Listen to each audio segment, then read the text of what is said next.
L'ampleur de la destruction est presque inimaginable. Des villes et des villages dévastés. Des vies anéanties. Ceci est le domicile de la famille Alwani, où 7 personnes, le père, la mère et 5 fils ont été tués. Les gens disent que le nombre de blessés est très élevé et qu'il s'agit surtout d'enfants. Ils ont été tués ou blessés à l'endroit même où ils avaient cherché à se mettre à l'abri. Syrie. Le conflit a poussé 4 millions de personnes à fuir leur domicile. Plus d'1 million ont quitté le pays et se trouvent dans des camps de réfugiés dans les pays voisins. La guerre était là devant nous. Tout a empiré. Alors nous sommes venus ici, tandis que la guerre faisait rage autour de nous. Nous espérons que ça ira mieux pour nous ici. Le plus important, c'est d'être en sécurité. On n'a pas besoin de beaucoup plus. Et ils ne sont pas les seuls.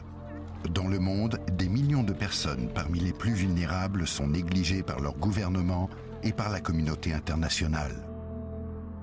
La Syrie est au cœur des médias en ce moment, mais ce n'est pas le seul pays d'où viennent des réfugiés. On compte quelques 15 millions de réfugiés dans le monde. Certains viennent de Somalie, d'Afghanistan, il y a aussi des réfugiés palestiniens, Rohingyas. Tous vivent dans des conditions très difficiles et ne savent pas quand ils pourront rentrer chez eux.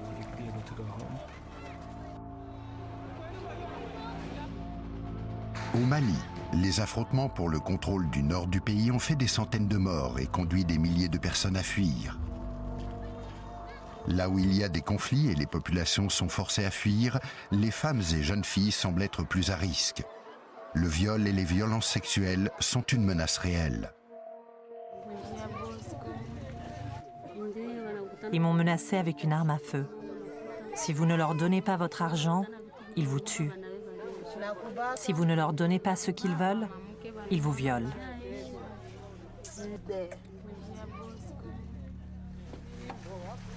Il est paradoxalement plus dur de franchir les frontières pour les réfugiés que pour les armes qui alimentent la violence et l'insécurité.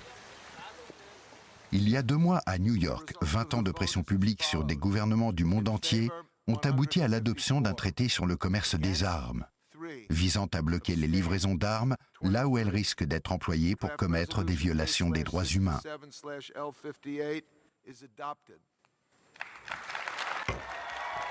Nous attendons beaucoup du traité sur le commerce des armes, car il devrait vraiment arrêter le flot irresponsable d'armes vers ceux qui les utilisent pour commettre des atrocités. Mais nous devons nous rappeler que les personnes traversent les frontières pour de nombreuses raisons, non seulement pour échapper à la violence, mais parfois aussi à la pauvreté. Nous voyons des migrants traversant des frontières, parfois sans papier, parfois avec, et qui, une fois arrivés, sont dépouillés de leurs droits et exploités.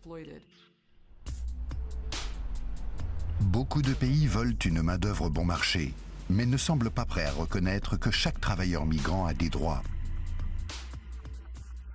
Un ouvrier est aussi un être humain. Il a par ailleurs sa propre manière de vivre.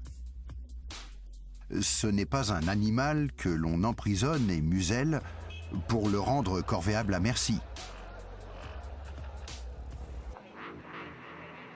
Du fait de l'exode économique, des dizaines de millions de personnes passent de pays en pays.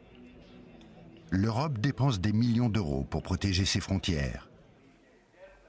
Cela a pour effet que ceux qui essaient d'y rentrer sont souvent détenus, victimes de discrimination et privés de leurs droits.